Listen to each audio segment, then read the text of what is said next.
It's kind of daunting because you get on social media, right? And you see all these homesteaders who have these perfect homesteads, and you're going to have some failures. I've had some failures, but that's truly the way that you learn. But I feel like that's part of the journey, right? That's what our ancestors did. Like, they may have had a leg up because that knowledge was passed down to them, whereas there's been kind of a gap in knowledge coming to our generation, at least for me. So that was kind of my turning point, was seeing those empty shelves in the store and knowing that's not what I want for me or for my family.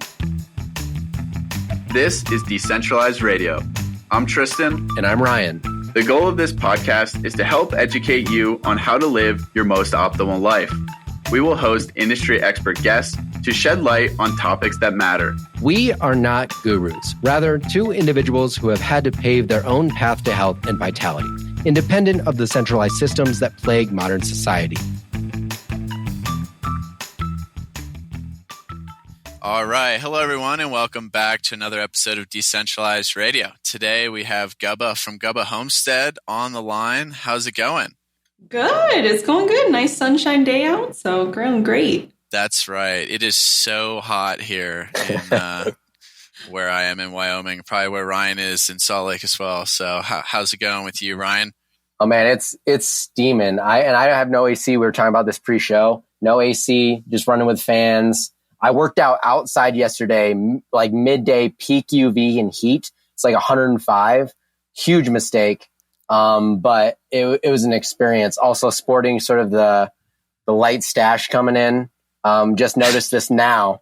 For audio listeners, you're actually lucky for this one. But I'm excited to talk about this stuff because homesteading is something that I've been exploring myself. And so every time I talk to someone like you, Gub, I'm sure I'll be like at the end extra excited and then also overwhelmed with the task. But it'll be great to have some of the information for people. Yeah.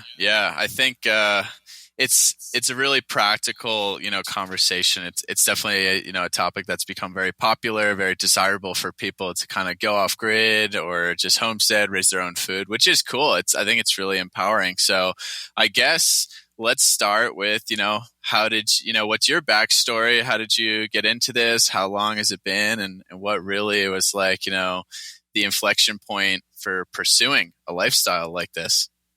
Yeah, so I would say my inflection point was probably 2020. So just a few years ago, I was always kind of interested in it and making my own food. But when 2020 hit and the pandemic rolled in, and I remember going to the store and the shelves were completely empty. I don't know how it was like where you guys were, but the shelves were empty. There was nothing in the freezer aisle. People were fighting over bags of beans. And I just remember standing there with my cart and I was like, never again.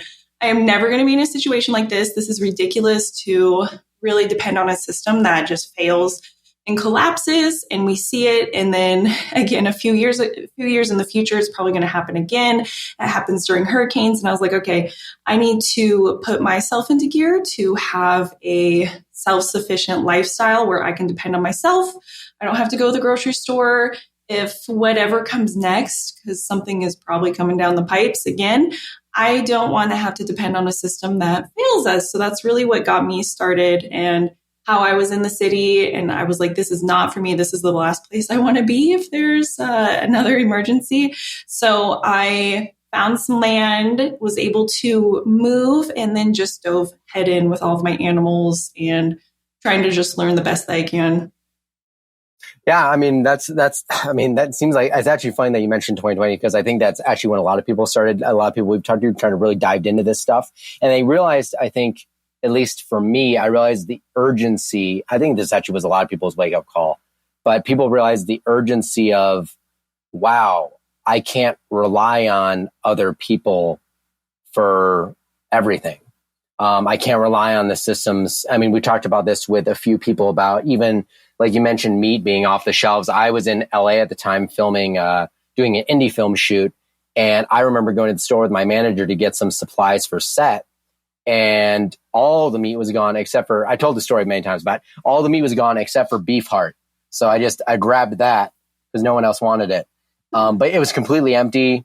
All like toilet paper is gone. Like everyone remembers this.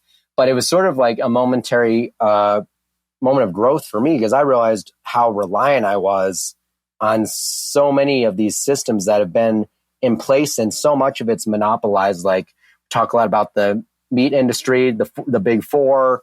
When you look at all industries, even outside of government, removing that aspect of it, so much of it relies on very few corporations or very few people in charge. And I think that it was a great reminder that we really need to get our own ducks in a row to be at least as self-sufficient as possible in whatever setting we're in. And so I sort of would love to get into how did you sort of mentioned before, how did you take that wake-up call for yourself? And what were some initial steps you took, maybe some initial mistakes? And sort of how did you get things rolling to where you are now? I love that you said, I think you'd mentioned something, well, it popped in my head as you were talking, being able to do it where you are at, because I'm such an advocate for that. You can homestead wherever you're at. A lot of people, I get responses on social media, oh, one day when I have land, but no, like you don't need land. So the first things I did was I made a sourdough starter. I think that topic exploded during 2020, which you take flour and water and you basically make your own yeast. So that's another self-sufficient thing. You don't have to go to the store to get yeast. You always have your own yeast in your fridge or on your counter, so you can make breads and other things. And then one of the biggest things, and probably the first thing that I will recommend for anybody to do if you want to start living self-sufficiently, is source your food locally. So I went local, and there happened to be like a little farm. It was like in the city, but I think they had the farm outside the city, and then they would bring all their stuff to their farm store. And so I started to connect with them, and I started buying my food, my produce, and my meat from them. And at first it can be a little jarring because the prices will be a little higher, but you have to take into consideration the quality difference versus if you just go to a grocery store and you're getting something on the shelf, you don't know what what situation it grew up in, what they were eating, and then what they eat is then what they become, and that's what you're eating. So you're getting this quality. So sourcing local, and then when you start sourcing local with people, especially your farmers, you start to meet other people. I also started to order from this place called As Your Standard, which is like a bulk grocery store online that has a lot of higher quality alternatives, and they do like a 1 month drop off. And so I was able to meet other people ordering from there who were like-minded. So these were kind of the things I started doing. I started to garden again. I hadn't gardened in a while. I gardened growing up with my parents, and I started to garden again, built a raised garden box in my small backyard, and just started to grow my tomatoes, strawberries, and get that going for myself. Yeah, I think that's a really important point, because a lot of people, they go from the extremes of like, you know, they live in a high rise in the city, and then they're like, I need to buy, 20 acres and do all that. And it's like, no, like, A, you're going to bite off like way more than you can chew. And B, like, there's a lot of things like you're saying that you can do to make yourself, more resilient from a food security perspective just by, buying locally. And yeah, we talk a lot about here is, one of the best investments you can have is just buying like a chest freezer and, connecting with your local rancher. And yeah, if you have the freezer stock, like you're obviously going to be a lot more flexible in terms of food security for months. And then, yeah, you're paying that back in the local economy. So I guess, how did you kind of know that you wanted to go like full into the homesteading aspect? And were there a lot of good like resources for you to kind of understand that was something you were, ready to commit to? Because it is a lot of work, and we can get into that. And I think people underestimate that, very heavily. But again, you don't need that much land if you even do in a homestead, and you can really start small and work your way up. But I'm curious, kind of, education, what you found was like really helpful, and kind of what convinced you from going in kind of this intermediate approach of sourcing local to really wanting to just grow as much as possible yourself and raise. Yeah, so that step for me was really, I started in that grocery store with my cart, seeing the empty shelves, and I was like, wow, this is not what is for me. It's not sustainable. I don't want to rely on other systems. And it started there, and then it kind of became that sourcing local. And then I had always wanted to have some land, but more just to like have land, right? And I'm like, so I just dove head in. Like that was really my game changer. I was like, I need to eventually get some land. I'm going to start where I'm at. And I am very spiritual. And so I was like, I know that one day something will open up for me. Like I have that faith, and it did. And it was just really amazing how things aligned. But I did find a lot of sources and information online, right? There's a lot of people who are doing it. And like you guys have mentioned, the 2020 really kind of spurred that into effect. So there's a lot of people out there who are doing it and learning and sharing their mistakes online. But the best way that I think that you are going to learn is to bite off a section at a time, whether that's gardening, and you're going to have some failures. I've had some failures, but that's truly the way that you learn. It's kind of daunting because you get on social media, right? And you see all these homesteaders who have these perfect homesteads and everything's in bloom and they have 5 acres of a garden and it looks amazing. And so you're kind of like, oh, I could do that. But then you do get in there and you realize it's difficult. But I feel like that's part of the journey, right? That's what our ancestors did. Like they got in and they just did the work. It may have had a leg up because that knowledge was passed down to them, whereas there's been kind of a gap in knowledge coming to our generation, at least for me. So that was kind of my turning point, was seeing those empty shelves in the store and knowing that's not what I want for me or for my family. Yeah, I think, well, I was going to say just on top of that, I was like, it's a plane. So I'm trying to ignore that in the back of my mind because I didn't get my mic set up correctly. But anyways, that information gap, I think, is important for people. I feel like it's up from a mindset perspective, just because this is where I've focused a lot of my energy, or have seen a lot of my own pitfalls in starting something new. That I think people need to realize like where they're at as far as like an educational standpoint goes. And like you said, I really liked that aspect of like, people feel like they need land to do this, or they need to like move out of the city and go somewhere else, which is great. And maybe that's like a good like place to be at some point. But I was talking even before the podcast with Tristan about how my girlfriend's grandparents have a chicken coop down the street, and I was going to help them build that out so that we could have just eggs produced for ourselves and not have to go to the store, not have to, and try and make it as free range in the few acres that they have over there. And it's all about starting small, but it's about going, like, I think one of the greatest talks we had was with John Pantalone, who was on here from Amber Oaks Ranch, talking about learning and how you really, in order to be successful, you need to be someone that seeks out knowledge, and are willing to make mistakes, willing to do the work, because it's not easy. It's actually creating a lifestyle. And I think when you realize that fundamental relationship between lifestyle and like your goal, that's when you can start making headway. But I think it all starts small and you sort of build up from there. I'd love to hear about some more of the hurdles that you had starting out, especially in the beginning, and maybe some of the bottlenecks that you found starting at that small scale, and sort of just how you worked your way around those. Because I feel like this is one of those tasks where getting into it, you can probably be deterred very easily.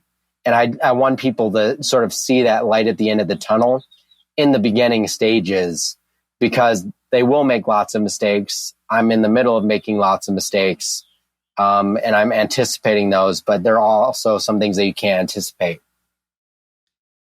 I like what you said is where you can't anticipate the things that might come down the pipes, and they might be struggles for people or detour people. And some of those things, when I was first starting out in my little place with a small backyard, I feel like one of the first deterrents when you are going to eat healthy or choose more quality things, there's a heftier price tag. And so that can deter a lot of people. But when you sit, when I was sitting and thinking about that, well, what is this doing for my health, right? So this is important to me for community. I'm meeting all these farmers and other people at the farm store, and we're connecting. And what is it benefiting me, right? It's benefiting me for meeting those people and creating sources, but also benefiting my health, and then maybe having less doctor visits or whatever. But also for that price tag, I learned to barter through this. So I started foraging like choke cherries during the summer, and I was making up a lot of jam. And so I was able to barter with people for jam and their goods. And so it's kind of just like taking the next step, right? So you go, you maybe see a hurdle and you're like, okay, well, what can I do? Like just being brave and like having some courage and not being deterred so easily and be like, oh, well, I'm just going to go back to the grocery store. This is all I can do. No, it's not all you can do, because there are those options out there. And I feel like the system that we're in wants you to feel not empowered, wants you to feel helpless, and you just have to depend on these systems that are in place. But you can go. You just have to keep going. And then another bottleneck I had was finding land. That was, so 2021, that was during the housing boom. I don't know what it was like for you guys in your area, but the houses were going so fast. Everything was going fast. I think the interest rates were low and prices, like, it was kind of crazy. So finding a place was difficult. But again, this is just how I look at things. I truly believe that things can work out for your good.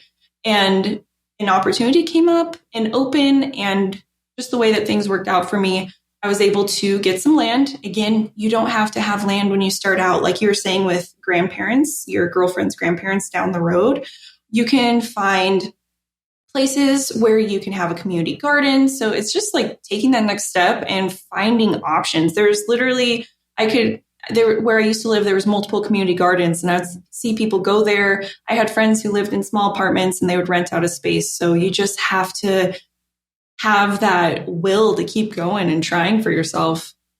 Hey, friend. Thanks for listening. If you really enjoy this podcast, it would be really appreciated if you left us a 5-star review on Spotify, Apple, or subscribe to our content on YouTube. This helps us get to a larger reach and a larger audience to spread this wonderful free education. Yeah, I think that's huge, especially buying land in a house or whatever.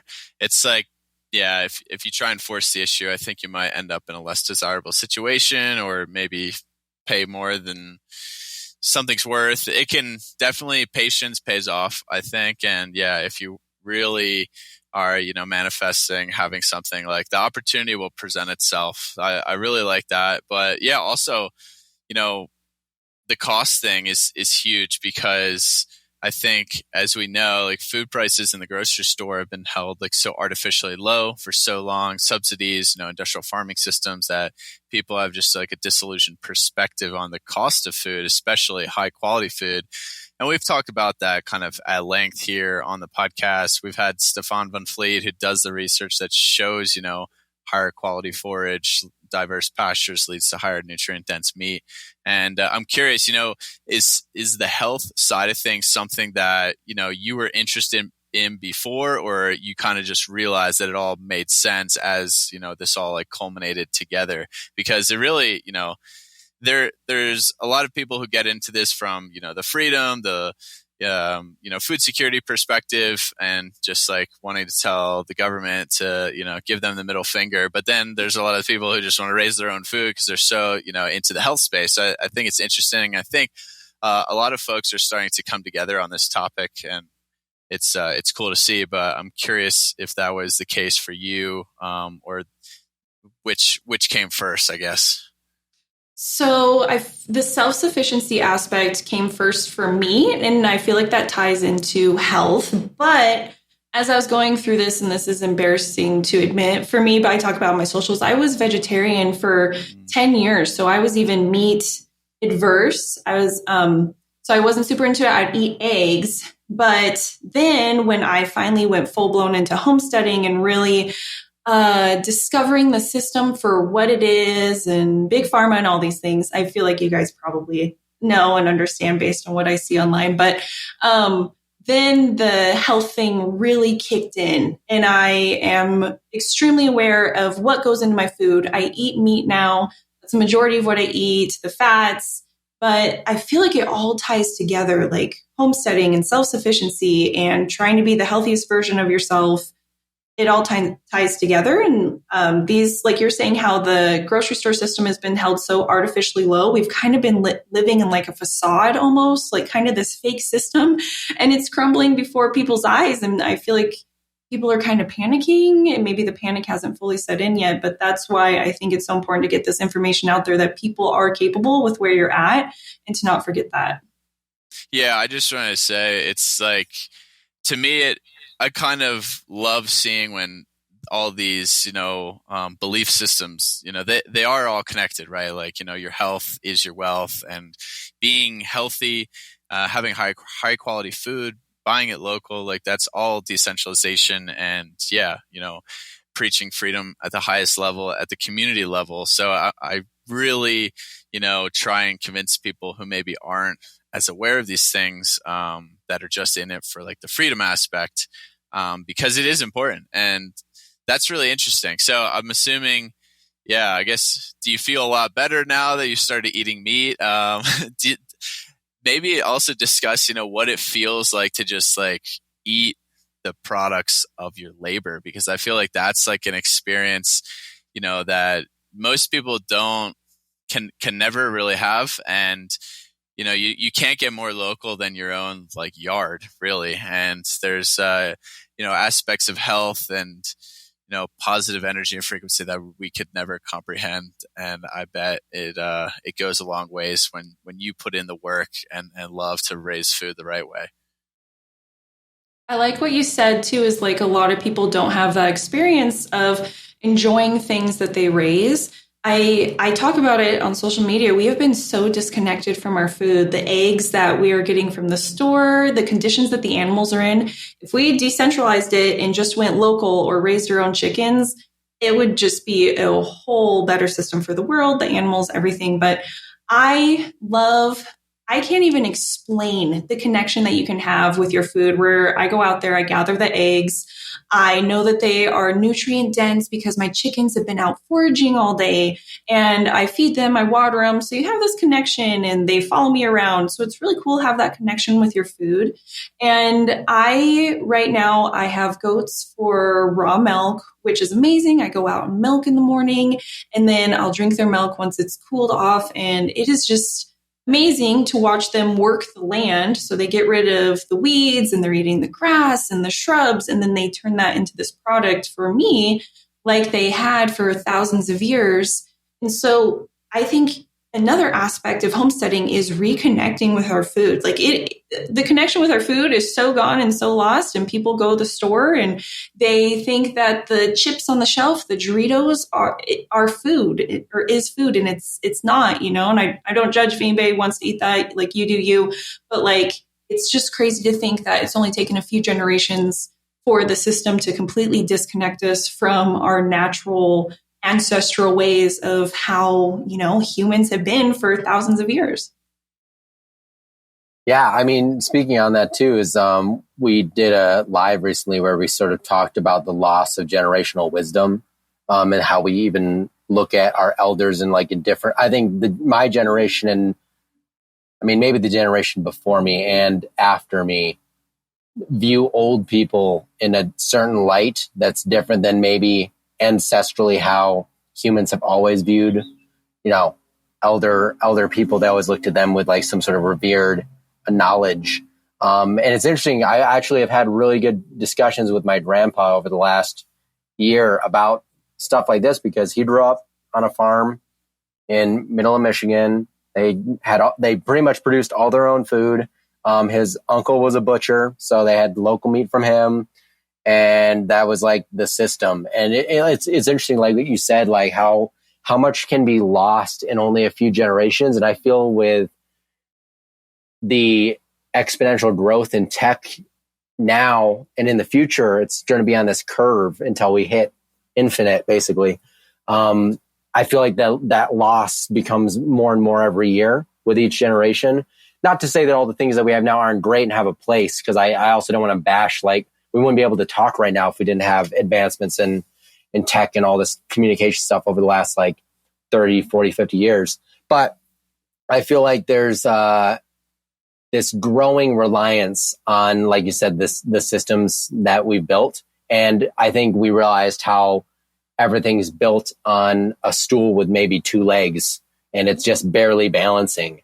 And so, like I said, it all goes back to like fundamental knowledge, and it's not easy to learn per se, but I think the value there is something everyone can gain from. It's not like, I believe there are certain people that fit this like model of like the things we're talking about. I feel like everyone would benefit from this discussion that we're having about knowing where your food comes from, like that connection with nature. It's all, to me, like you said, it all goes back. It all encompasses one actual thing. And we like to separate things and compartmentalize them as humans and put them in little boxes, but they're all connected into like one large structure of how life orients itself. And so I think like the more you realize that everything's connected, I feel like the better you are to, tackle the hurdles that maybe come up, because you're not looking at it in an isolated view. Like medicine's a great example of that. Everything's broken down now into specialties. And so we have these issues treating certain complex illnesses because we have 5 systems at work here, but we're only seeing one person for each system. And so you need to really address all of those things. And same with food, goes back to everything. So I just find it to be an interesting discussion of sort of that loss of the big picture, I would say. And I guess for you, something I wanted to ask too was as you've grown from like the small sort of practice to like looking at larger whatever. So, like, you know what I'm talking about. You're building out. How have those challenges evolved for you, and sort of like what challenges do you face now as you sort of like get more animals and like do all this stuff, and like because my thing is like, how do we scale these things, or like where does it tap out? Like, do you have any idea of that? Like, is it just like fundamentally like sort of you and your family, we support this group, or is there sort of like we talk about community a lot, and I wanted to see your view on like incorporating these local communities together by sort of bringing these homesteaders together and building something that works cohesively in the community. Because we've had a few other people on here talk about the community, and I'd sort of love your view on that. Oh, community, I feel like is everything. So it's really neat where I live because people are so homestead minded. So they have that, they want to source local, or they're raising their own food. They have the dairy cow. They are also preppers, like extreme preppers out here, which I think is just the coolest thing ever. And I recently talked about this, I don't remember where, but having the community that I live by, it's so neat because you can barter. One of my favorite things is bartering. Like, last summer when I was getting lots and lots of milk for my cow, I would trade the cow milk for strawberries and produce from other people who were growing stuff that I wasn't, but they wanted raw milk. So I think being able to connect with your community, see what somebody else is doing, and if they're doing something you want to do, learn from them. So when I was first starting to get into goats and venture in that, I connected with people who I knew had goats and started to pick people's brains, like talk to them about, local area struggles that goats might have, what their experience is. So community really is everything, where you're going to find your knowledge. So if you think about the technology that we're talking about, if the system collapsed, technology went down, there's always stuff on the internet where it's like, oh no, something's going to happen, the internet's going to go out. Well, if it actually did, do you have a community that you can depend on, whether that's a neighbor or you have family? I know, which is very neat. I feel very blessed to live in a community where I know that we could come together and have a functioning society, and like a little mini society. And that is something that I completely vibe with. I love, I'm here for it, because I think that's how things used to be. You looked out for your neighbor, you looked out for your community, but you're also kind of balancing off each other, seeing what somebody needs. What can you do, provide? What skills can you trade? Skills are another huge thing that are, there's been that generational gap where our great-great-grandparents used to build everything, their houses. Well, a lot of people don't know how to work with wood now, right? So thinking of these skills and things that you can bring to your community and then see what you can trade or barter with. So community is everything.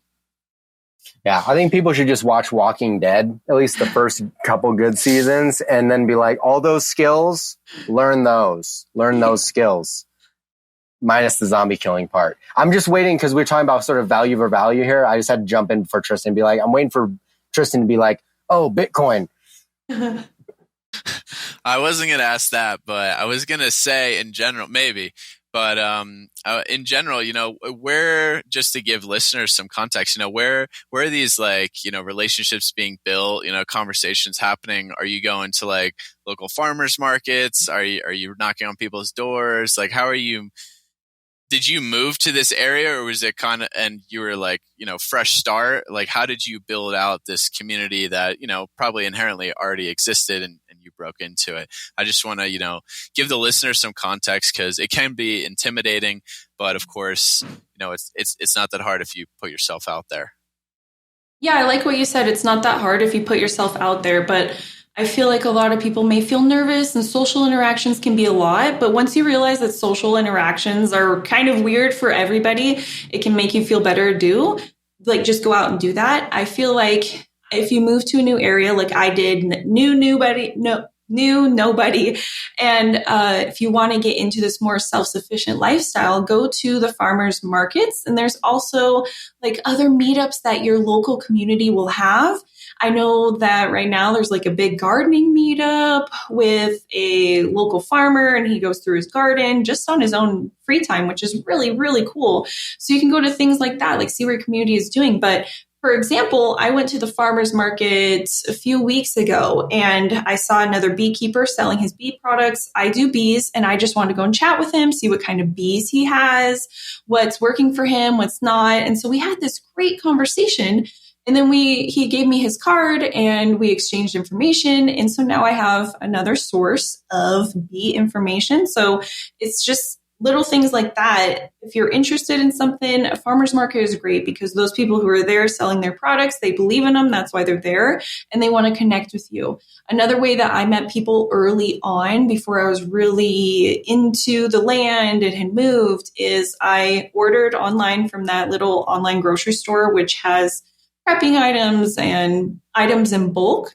And they do these 1 month drop-offs of everybody's stuff. So you go meet up at a park, and then you meet people who maybe there are also building a food storage, and then you connect with them. I met a lot of people that way as well. And then you can exchange items, become friends. So those are some of the ways that I met community. My neighbors, I happened upon most of my neighbors because my dogs would get out before I built a fence. And then we connected that way, and we've stayed in connection. We've had like little neighbor get-togethers, and it's really cool because my community is very tight-knit and very like-minded. So you can find like-minded individuals. You just have to put yourself out there. My button wasn't responding. That was the whole thing. No, actually, I had a quick question too, because we're sort of talking about getting out there, meeting people. I mean, Tristan we talked about this a little bit, just BTS, but about like when you had your book and like going to farmers markets, and now you're doing a stand with your bison stuff. And it's all about, I think the initial hump is just getting over that anxiety of meeting people and being okay with asking questions or talking about your own thing when you're sort of bringing up like that bartering situation. Cause I feel like it's so out of the realm of anything people do today. It's still, I see it a lot. Like I grew up in Midland, Kansas, really small town. And I saw stuff like that happen actually pretty frequently. But I think some of those smaller communities where you have generational people that have been there forever, they sort of have that leg up. And so it sort of got me thinking about in a city setting, like, yeah, I go to farmers markets and stuff like that to meet people of like mind and just see kind of what's going on. I think those are the best ways to like meet people in a larger setting. But I actually wondered what your thoughts were on things like community gardening and stuff like that in big cities. Like, is that a good place to start for people that are in the city? It was just like on top of mind when you were talking about sort of community building. I know some cities are like trying to do that pretty heavily, implement that in like Atlanta, and like some places in California are doing that. I'd sort of love your thoughts just on building that community like within a city setting, I think.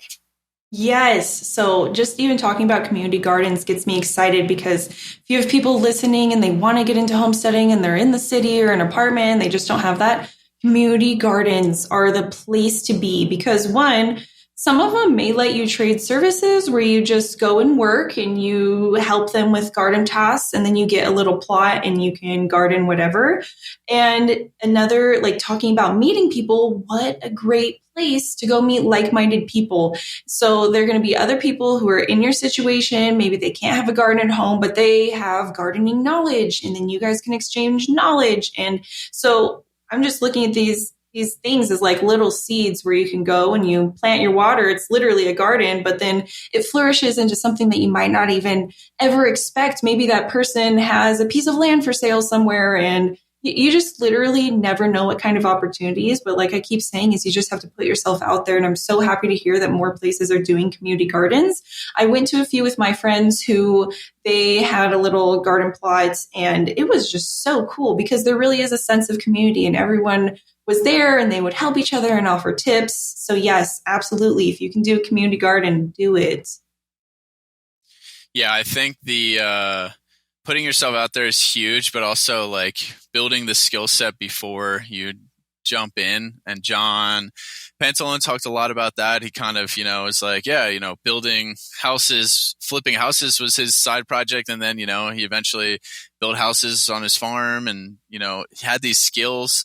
Went from homesteading, did that, built the skills, and now he's actually like has a ranch enterprise. And it's like you can't expect to just learn how to do everything right off the bat. But you could go work for a farm. There's plenty of apprenticeship programs. They'll pay you in meat or whatever their produce or products is.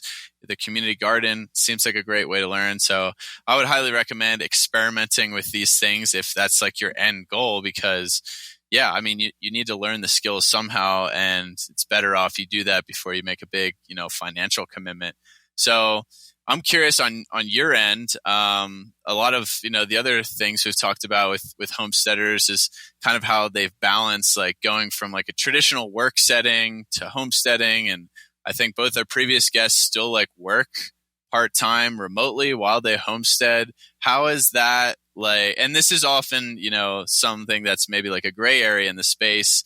So how has that situation looked for you? And is obviously social media is something that's been going really well for you, which is awesome. We could talk about that. But kind of how did you transition, or, what's your situation there? And do you have a long-term goal of achieving something? Yeah. So what I've actually been doing for work, do you guys know what I do for work? I'm curious. No. So I know the social media stuff, but I don't know if there's another thing. Just Gubba Homestead, or do you know the others? Yeah. Okay. No, okay. So I've actually streamed on Twitch for the past 8 years. I started streaming on Twitch in 2015. And I was working at Buffalo Wild Wings, and then I left my job and started streaming full time. It was the coolest thing ever. Literally the coolest thing ever. Love that. But so I still stream, and I have the coolest community. They're called the Gubba Squad, and I have streamed for 8 years. And so that's what I do. And now they are coming along on this homestead adventure with me. But yeah, I work from home. That's why I have my green screen. That makes a lot of sense. That makes a lot of sense. Not once did I think streaming was happening with the green screen, but like all the dots what do you stream, if I may ask?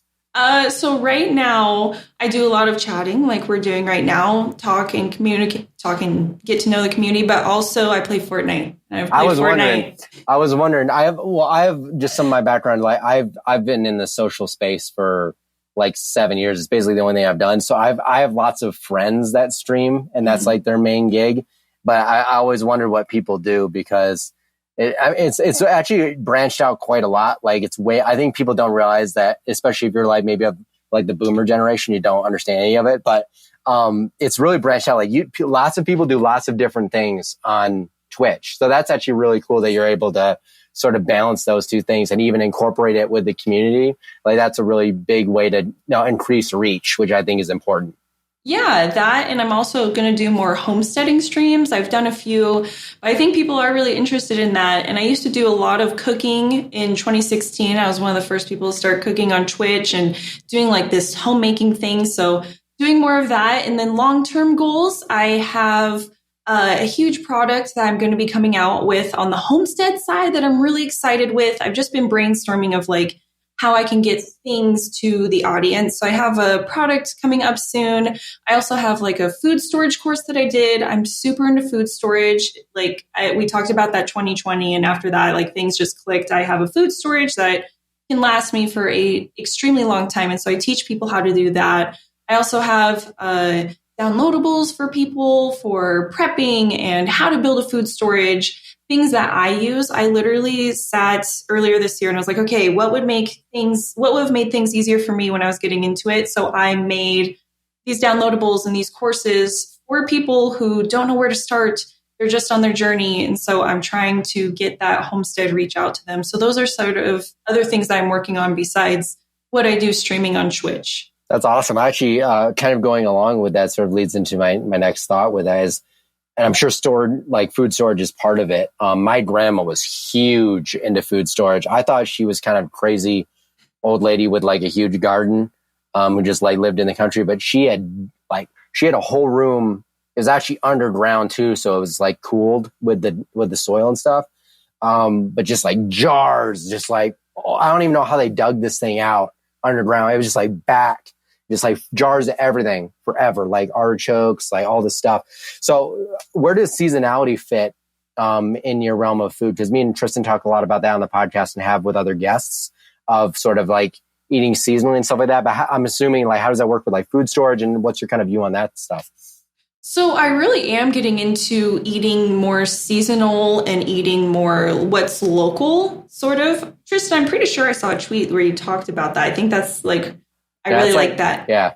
Yeah. And so right now, all the abundance is coming up. So then I will can it. So I just did raspberries. So it's a bunch of berries right now.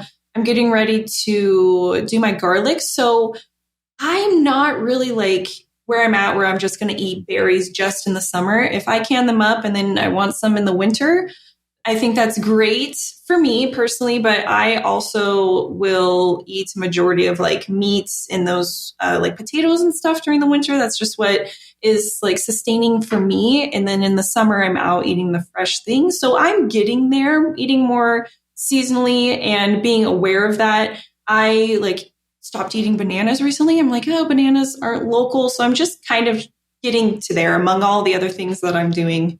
What do you guys do for that seasonally and local food? Yeah. I mean, I'm pretty big on that. It's tough for sure, especially if you have the berries. Like, I mean, I don't know. Here in Wyoming, it's like few and far between unless you want to go pick them with the bears, which I do want to do, but that's like it's a lot of effort, right? So, you know, if you can it and make it last a little bit longer, I think it's totally, not an issue, but, yeah, I try to eat, as local and seasonal as possible, pretty much. I mean, I don't touch any produce or fruit that's not grown.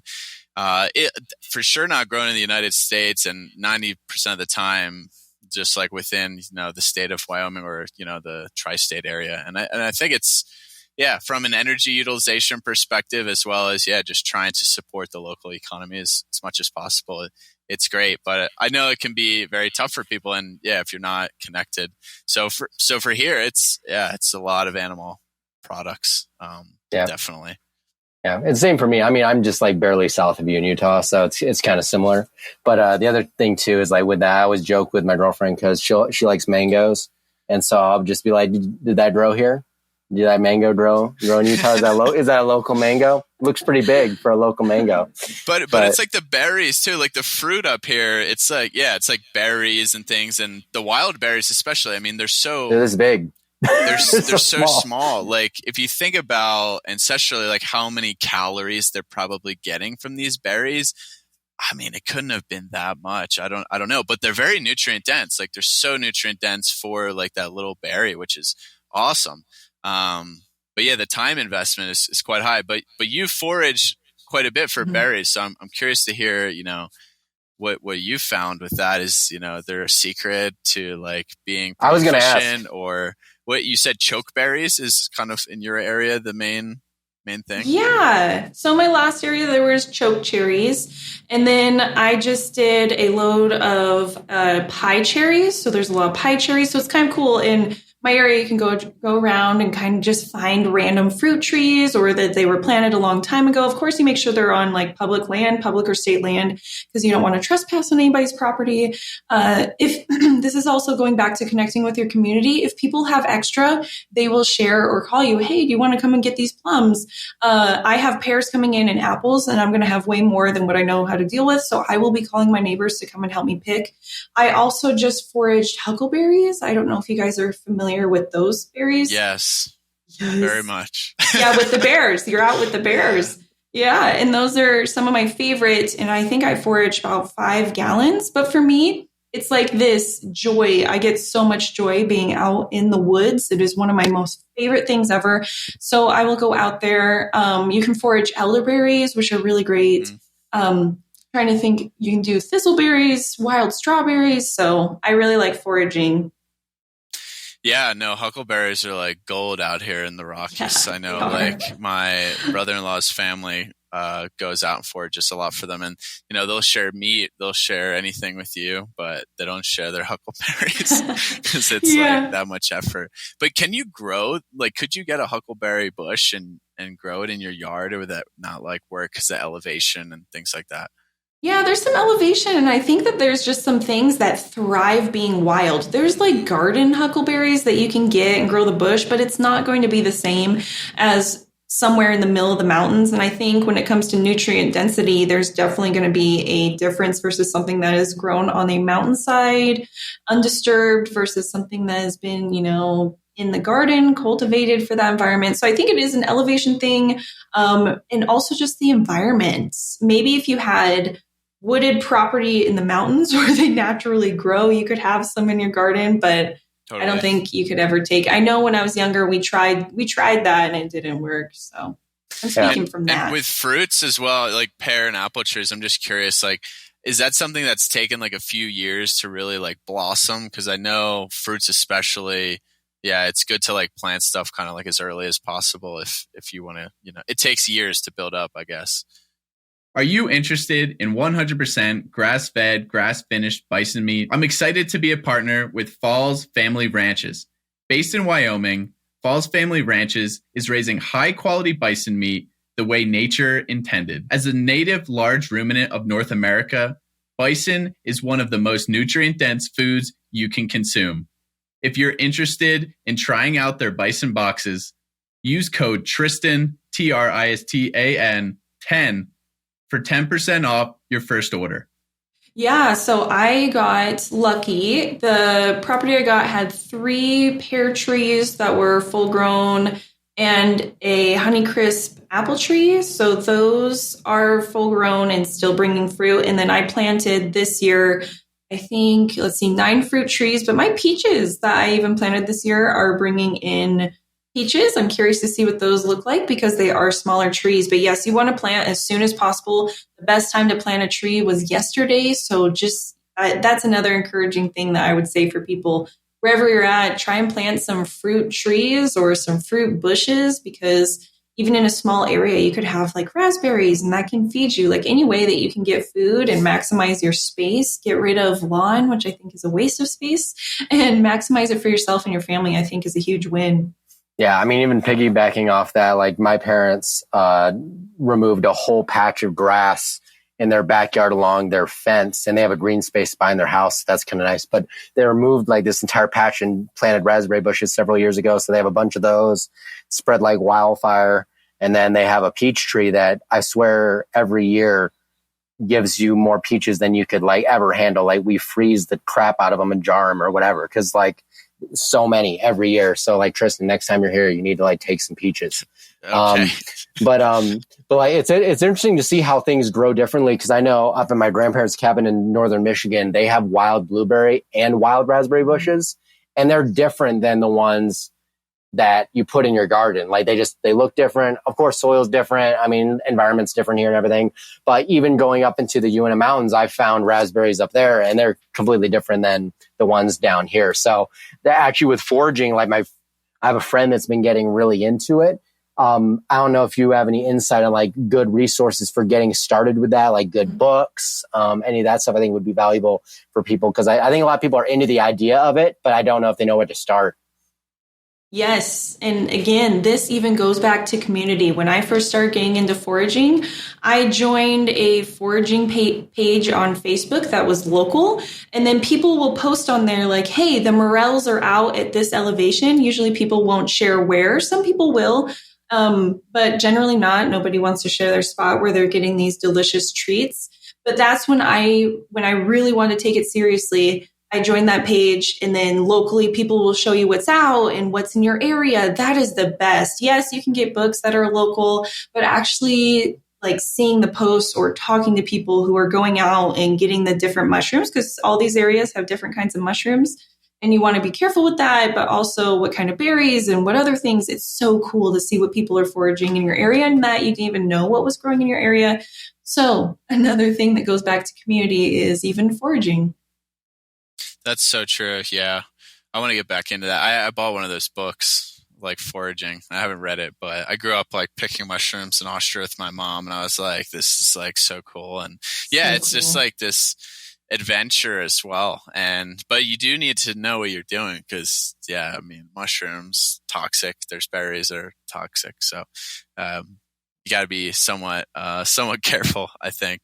But I'm curious in general, you've done quite a bit of gardening. You got some fruit trees, things like that, but also raising livestock. Like, what's more challenging, do you think?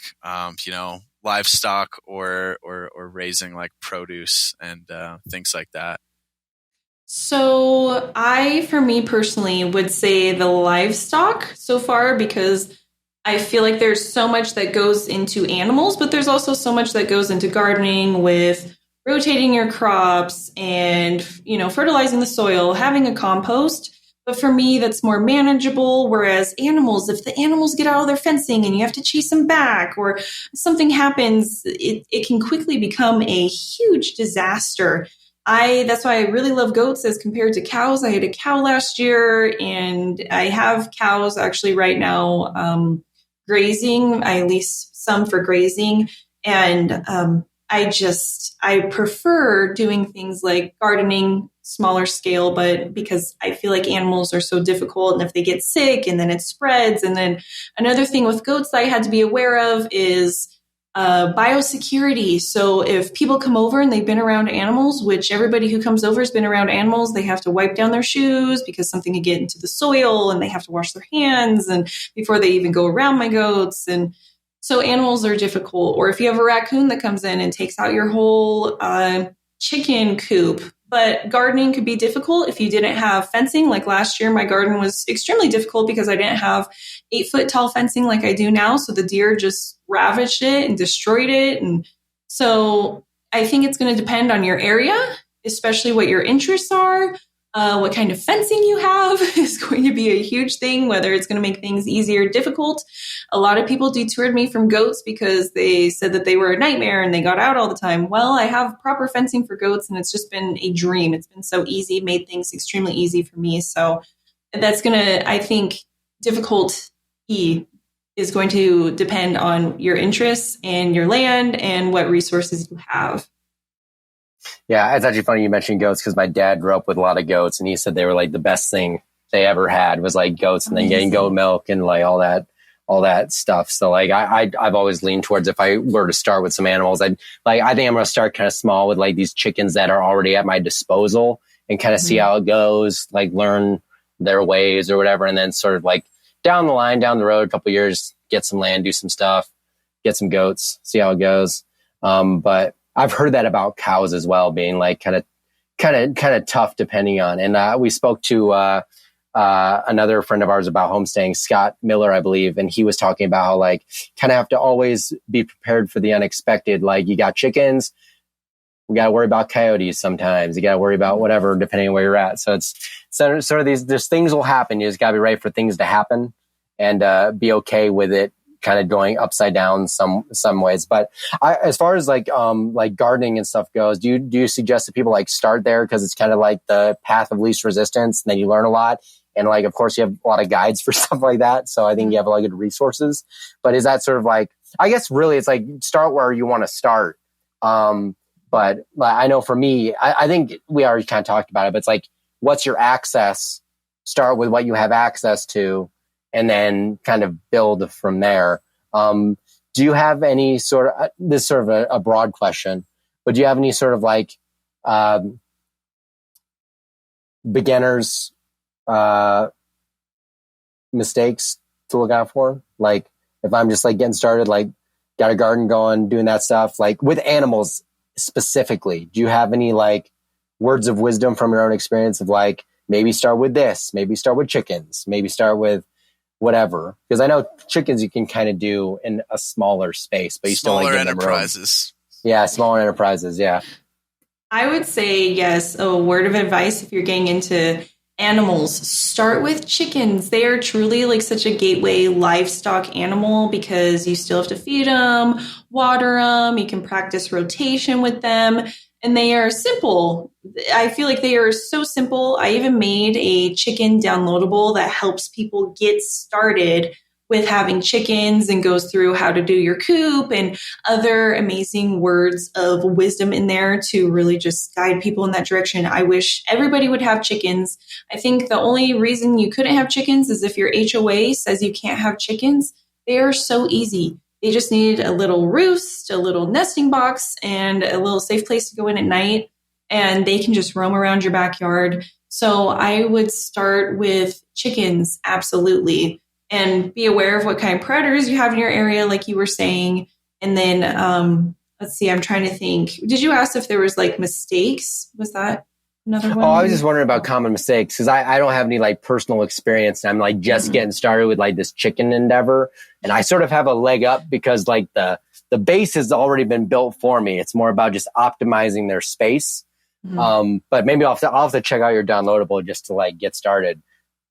Yeah. So chickens, literally the best animal. I wish if everybody had backyard chickens, if they were able to. Again, I think the only reason you probably couldn't is maybe a city ordinance or HOA. It's usually like that. Yeah. So, but I think most of them are roosters because roosters are loud. But hens, they just go cluck about. They don't really do much, but then they give you eggs. So imagine like the food burden that would be taken off of the system. And actually egg prices just skyrocketed this year or last year. So imagine how much that would help families because they just go and forage and they eat, and food, it really isn't that expensive. You give them scraps and that would just, it would be world changing.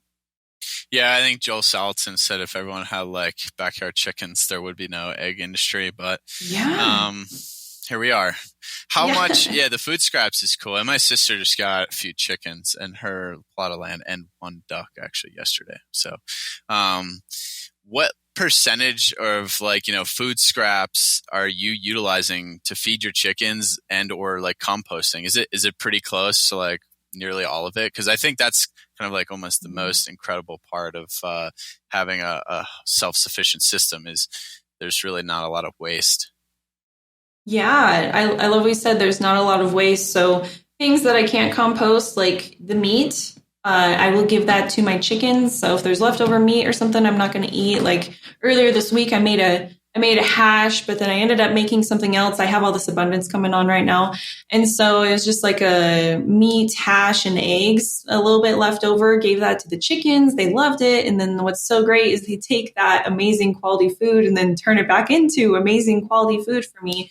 So it eliminates that waste. And then other stuff goes to my compost, and then their chicken droppings also go into my compost. So it's like this cycle of things. You don't realize it's all connected. My goat droppings can go into the garden. So I used the manure for my cow last year to plant my trees, and they're really taking off. So it's really cool how it's all connected. Yeah, I think the eggs at the store that are vegetarian fed, people need to know that that's like a huge scam. So that's cool to hear that you're good. Giving your chickens meat and protein because they are opportunistic omnivores for sure. But yeah, maybe like last question. I don't know if Ryan has anything to chime in after, but what was the hardest enterprise that you've started, and maybe it's one that you didn't see through, just as kind of like an example of something being challenging. I would say, like I've shared a bit on social media, people have seen having a dairy cow. So diving right into that, I was so excited. I got my homestead. I finally got the land, could have a dairy cow. I'd always dreamt of it.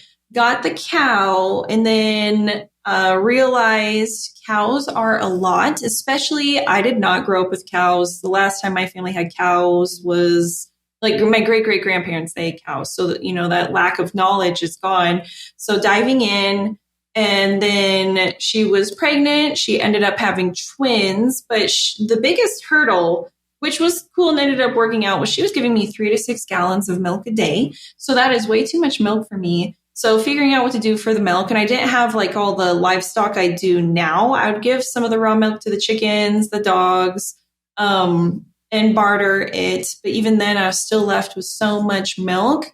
And it became kind of a issue because I have fencing, but fencing for cows is different than like fencing for goats. And then I had cows that were pasturing in the back from a separate farmer, and they kept getting out. And my dairy cow wanted to go with them. And cows are herd animals. They don't like to be alone. So it was just a lot. That was probably the biggest thing that I chomped off, and then quickly realized that, wow, this is way too much for me at this moment. But now I know later on down the line, with a big family, a dairy cow would be an incredible, incredible thing to have. Every family should have a dairy cow. I only really had one other question. It kind of goes back to when we were discussing sort of having like your job and then your homesteading beginning as sort of like your side hustle, the side dream sort of thing. How did you, I mean, I know you have been doing Twitch and stuff, which actually is a great accompaniment to that. But do you have any advice for people that are still performing some sort of exterior work and then balancing those two? Like, how do you find that? I mean, maybe there isn't exactly a perfect balance because I don't think there ever is, but like, do you have any advice for people that are still doing that as they kind of work their way into this lifestyle and making it work for them? I think like it was kind of mentioned earlier by Tristan is like the manifesting. So I don't per se manifest, but like I just know that I want something. So you want a homestead, right? So then you start living that way. Whatever time of day that you have, or you're making your bread from scratch, like starting small and just starting to live that way. And then you will see doors open up. Like I just have full confidence that doors open up for people like that when they start to live that way and they start to desire things. Because I don't know. I've had so many experiences where I have known that and seen that with my family and my friends. So I would suggest just doing as much as you can comfortably. You obviously don't want to overwhelm yourself. And so I am able to work from home, and it is very much like a full-time job, doing streaming and everything else that I do that goes along with it. But if you just start to live your life the way that you want your life to be in the future, I think you will see doors open up and opportunities open up that would not have been seen if you didn't live your life like so. Yeah, I think that's a great way to put it, really. I mean, if you want to live a certain way or have a vision, like you just need to like act like that's the only end destination for you, and you'll be surprised at how quickly, your life can change. I know both Ryan and I have seen that kind of over the past year in our own lives. So it's really empowering. I also think it's great, you're sharing all this on social media because it's an intimidating process. And when people are transparent about, the ups and downs of something like homesteading, which is inherently, of course, what it's about, and the amount of work, that gets put into it, but the amount, you get out of it in terms of, the quality of nutrition and just the security and control and sovereignty over your food. I mean, you can't beat that, really. So Gubba, where can people find you on social media? The best place to find me would be gubbahomestead.com. That's like where I have all of my resources, like everything that we've talked about with gardening and animals. And I have all my courses and downloadables on there. So that's a great place to start to really just like see what I'm doing. But then I share, the videos and everything on Gubba Homestead Twitter and my Instagram, also my TikTok. But all those things sort of stem from my website and then trickle down. Awesome. Well, thanks so much for coming on. This was a great chat. Yeah, thank you. Yeah, thanks everyone for tuning in to another episode of Decentralized Radio. We'll see you next time.